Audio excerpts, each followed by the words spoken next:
And now we begin with the Republic of Congo, where Congolese President Denis Sassou Nguesso has announced the creation of humanitarian corridors in the Pool region, offering amnesty to rebels. The Pool region, south of Brazzaville, plunged into violence in April 2016. President Nguesso made the announcement after receiving a delegation of religious leaders from the Pool region. He assured government would not punish the rebels upon accepting amnesty and laying down of arms. Claire Mutinji and Wahani Sambo in this report tell us more on that meeting with the religious leaders from the Pool region leading to the declaration of the amnesty. The government of the Republic of Congo has asked armed fighters in the restive Pool region to surrender their weapons.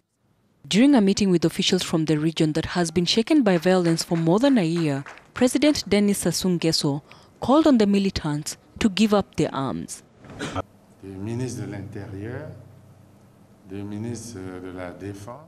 Interior Minister, the Minister of Defense, and my Chief of Staff have received instructions to ensure conditions are created to enable young people who are misled to take up arms in the bush to get out.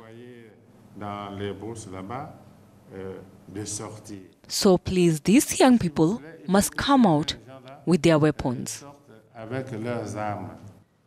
Religious leaders in the region have also promised to get more involved in the search for a lasting solution to the crisis. They are advocating for reconciliation. La parole de Dieu nous enseigne que devant les... The word of God teaches us that in the face of endless and deadly cycles of violence and vengeance, true peace is possible only through forgiveness and reconciliation. Par le pardon et la réconciliation. Since the outbreak of violence in April last year, the United Nations estimates at least 130,000 people in the region are in need of humanitarian aid. The Congolese leader during this working meeting noted that the Pool crisis is not political but rather a humanitarian and social crisis. The representative of the leaders, Paul Goma, is focusing on the unpredictable nature of the situation in which hundreds are affected, and the Pool region is not autonomous to the Republic of Congo.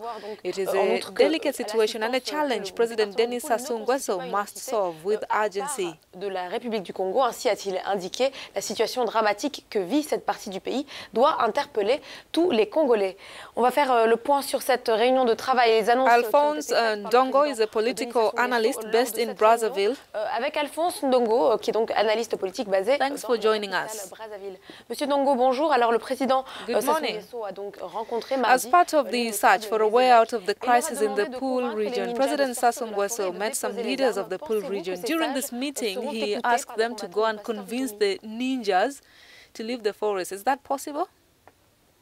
Il se pose d'abord un véritable problème sur la qualité. First, there is a real problem about the very quality of the advisors, because such an initiative had already been undertaken when there was the first crisis in 1997. There were the leaders of the Pool who went to meet, obviously at the request of the head of state, Pastor Ntumi and his militia.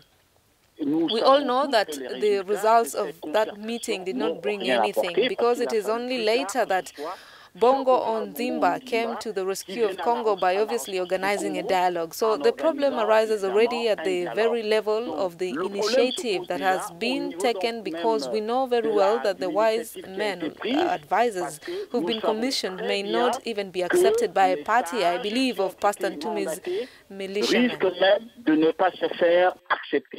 Par une partie, je l'espère, je le crois, des miliciens du pasteur Ntumi.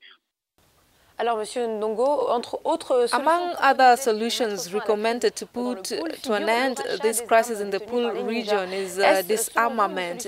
Will that be effective? Je ne crois pas que ce soit une solution efficace. I don't think this is an effective solution, because there was a project by the World Bank that in the past has made it possible for there to be the mobilization and disarmament of ex-ninjas. Everyone knows that. And sometime later we found that there were all there are always weapons circulating in the Niger environment. So this is not a solution, in my opinion, that will be effective, especially when Congo today is going through a fairly acute financial situation. I'm not sure that the remuneration that the government could offer could be equal to what the World Bank already gave in the past. Everyone knows very well that this has not been enough. And since many of the ex-ninjas are still in possession of weapons of war, so I'm not sure this is the best solution. Donc, je ne suis pas certain que cette solution soit la meilleure. Une dernière question, Monsieur. President Sassou Nguesso instructed his cabinet and government to create without delay conditions for the ex-fighters to exit the forest. A rather important development, isn't it? Important, non?